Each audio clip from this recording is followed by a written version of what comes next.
सुगस आज है HFCL limited का क्वार्टर वन के रिजल्ट्स और इस रिजल्ट से पहले एक बहुत इंटरेस्टिंग चीज मुझे मिली है एचएफसीएल के रिगार्डिंग।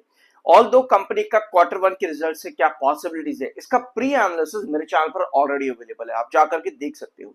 अभी रिजल्ट्स नहीं आया है, लेकिन एक बहुत इंपॉर्टेंट चीज नोट करना, किसी भी कंपनी में जब ऑलरेडी तेजी आ चुकी होती है तो इन्वेस्टर्स के दो ओपिनियन होते हैं। पहला ओपिनियन होता है कि भैया अब तो रिटेलर को फंसाया जाएगा, यहाँ पर अब एंट्री मत करना। और फिर क्या होता है, कई बार वो और बड़ा ब्रेकआउट देकर के चले जाता है, फिर इन्वेस्टर कहते हैं भैया मैंने तो एंट्री करी नहीं। फिर जब बड़ा ब्रेकआउट ऑलरेडी दे चुका है वापस से, तो कई बार इन्वेस्टर फिर एंट्री कर देते कि भैया अब इतना आगे तो वहां से और बढ़ेगा, लेकिन तब आपको गिरावट देखने को मिल जाती है। तो ऐसा यहाँ पर क्या करें, अभी एचएफसीएल लिमिटेड ने लगभग 70 रुपए से लेकर के 200 प्लस तक के रिटर्न दे दिए, रिटर्न बहुत तगड़े हैं। लेकिन हम ऐसा क्या करें कि हम यहाँ पर मिसलीड ना हो, ऐसा हमको क्या देखना चाहिए एचएफसीएल के अंदर, बहुत ध्यान से समझना। ये वाला फैक्टर जो अभी यहाँ पर नजर आया है एचएफसीएल लिमिटेड, शायद आप लोगों को मालूम भी होगा, आप लोगों ने देख लिया होगा पहले।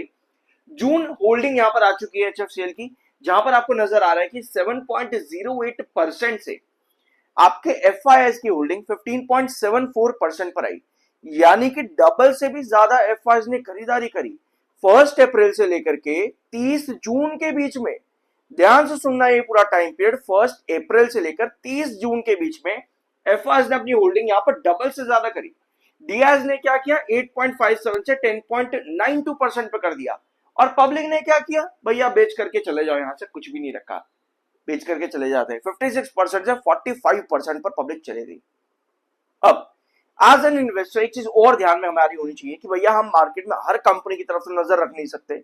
दूसरा, हमारे पास इतना पैसा भी नहीं है कि हम हर कंपनी में जाकर के इन्वेस्ट कर दें, जो जरूरत भी नहीं है, हर कंपनी पे इन्वेस्ट करने की जरूरत नहीं है। लेकिन ये कंपनीज हमारे पास रिटर्न्स देने के बाद में दिखती है कि भैया इतना इतना रिटर्न दे दिया है, अब यहाँ पर क्या होगा। यही होता है इंसान के दिमाग में एक सवाल कि भैया अब यहाँ से क्या होगा, मुझे ये बताओ। आपने होल्डिंग देखी यहाँ पर, और ये पूरा रेंज देखो भाई, ये है आपका 1 अप्रैल, कहां पे,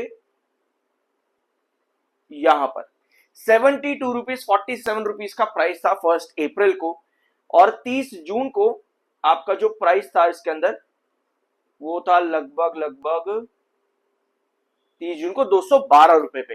ये जुलाई हो गया, 1 जुलाई हो गया, 30 जून को 212 रुपए पे, मतलब 72 रुपए से लेकर के 212 रुपए तक के रिटर्न आपके एफआईआईज इस पूरे टाइम पीरियड के अंदर कहीं ना कहीं एंटर हुए हैं, और इस पूरे टाइम पीरियड के अंदर कहीं ना कहीं आपके पब्लिक ने सेलिंग करी है।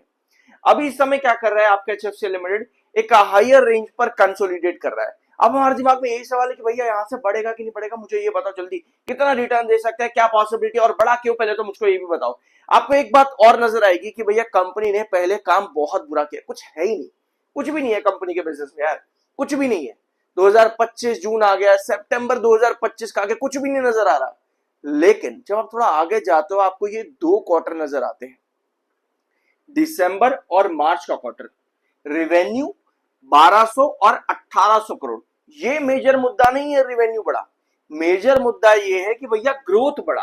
इसके पहले कंपनी नेगेटिव ग्रोथ में लगातार चल रही थी, बुरी हालत थी कंपनी की, लेकिन जैसे ही दो क्वार्टर बढ़िया आए आपको यहां पर रैली मिल गई। इसका मतलब पता है क्या है कि अभी जो जून क्वार्टर आज की कंपनी देने वाली है ना, वहां पे हमें 128% के ऊपर का ग्रोथ चाहिए। एनुअल बेसिस के ऊपर 871 का 128% कितना होगा, ये निकलेगा लगभग आपका 1740। आप सही से कैलकुलेट कर लेना, मैं रफ बता रहा हूं, 1740 आपका 100% हो जाएगा।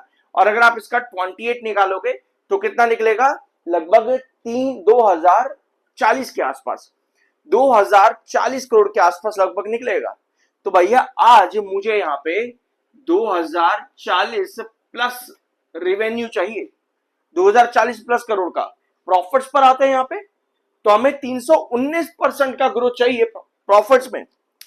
319% किसका, पिछले साल कंपनी जून में -29 करोड़ के रेवेन्यू पर थी, यानी -29 से 319% कितना हो जाएगा, ये लगभग आपका कैलकुलेट कर लेना आप लोग, मैं रफ बता रहा हूं यहाँ पे 150 करोड़ के आसपास, 150 CR के आसपास, लगभग इतना आप सही से कैलकुलेट कर लेना।